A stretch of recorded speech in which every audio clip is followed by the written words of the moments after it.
Эти кадры любительской съемки мы получили из города Данилова Ярославской области. Пациент просит врача ему помочь. Сильно болит сломанное плечо. В ответ доктор просит выйти его из кабинета. У меня болит, выдайте мне лекарство, я никуда не пойду. Так, набери 02. Набирайте. Наберу. Да не вопрос. Сейчас вы в присутствии сотрудников милиции отказываетесь мне выдать анальгетик, вот и все. В Даниловской центральной районной больнице нам пояснили. Съемку сделал их давний пациент. Он на камеру мобильного телефона уже несколько лет всех врачей записывает. Все время что-то требует. То лекарства не дали, то диагноз неправильно поставили. Местные медики уже привыкли. Его надо консультировать тогда у психиатра или психотерапевта. Тогда он может дать такое заключение. Я не могу дать такого заключения. Я не специалист. Но вот я здесь уже 2 месяца с небольшим на этой должности. За это время от населения поступила 1 письменная жалоба. Все остальные жалобы поступали от Сергея Александровича Зайцева.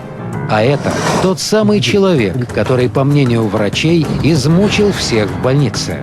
Больница вам, наверное, сегодня показали лицевую сторону той потемкинской деревни, в которой мы живем. А я вам сейчас хочу показать изнаночную. Пройдите, пожалуйста, сюда. Сергею Зайцеву 42. И уже целый букет болезней. В 19 лет его, простого солдата, командировали в Чернобыль устранять последствия аварии. Никто тогда не спрашивал, хочешь, не хочешь. С тех пор больница для него второй дом. Правда, из такого дома он давно бы сбежал, да некуда. У меня есть ксерокопия моей амбулаторной карты, диагноз которой противоречит заключениям врачей сразу 3 медицинских учреждений. Сергей рассказывает, врачей на мобильный телефон он начал снимать от безысходности. Потому что в родной больнице не лечат, а калечат, уверен чернобылец.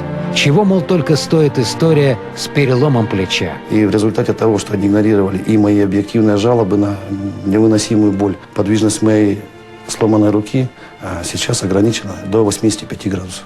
Рука не двигается, потому что врачи время протянули, говорит Зайцев.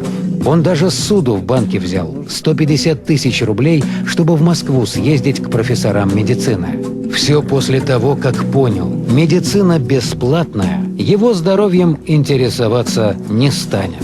Да, Зайцев самый такой возбужденный пациент, который требует к себе повышенного внимания и временами ведет себя не совсем адекватно с врачами. Сколько лет он будет возвращать эту суду при пенсии в 6 тысяч рублей, чернобылец не знает.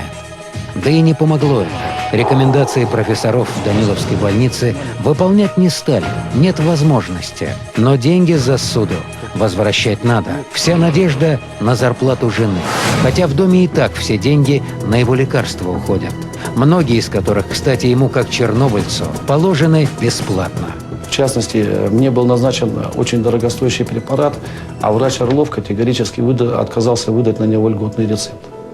И как бы они ни оправдывались, но прокуратура зафиксировала данное нарушение.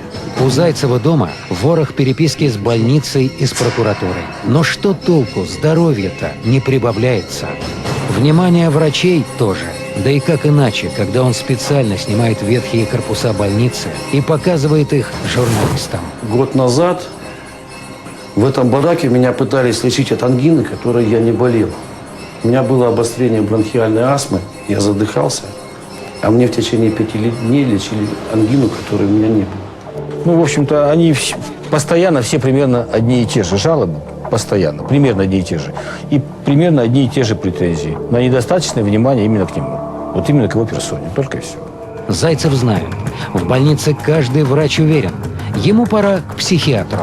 Я вполне допускаю, что в свое оправдание даниловские врачи сейчас могут говорить обо мне все, что угодно. От себя же я хотел бы добавить, что рекомендовать человеку лечить перелом плеча, бронхиальную астму, гайморит, травмы лица и другие многочисленные заболевания в психиатрической больнице могут только психопаты.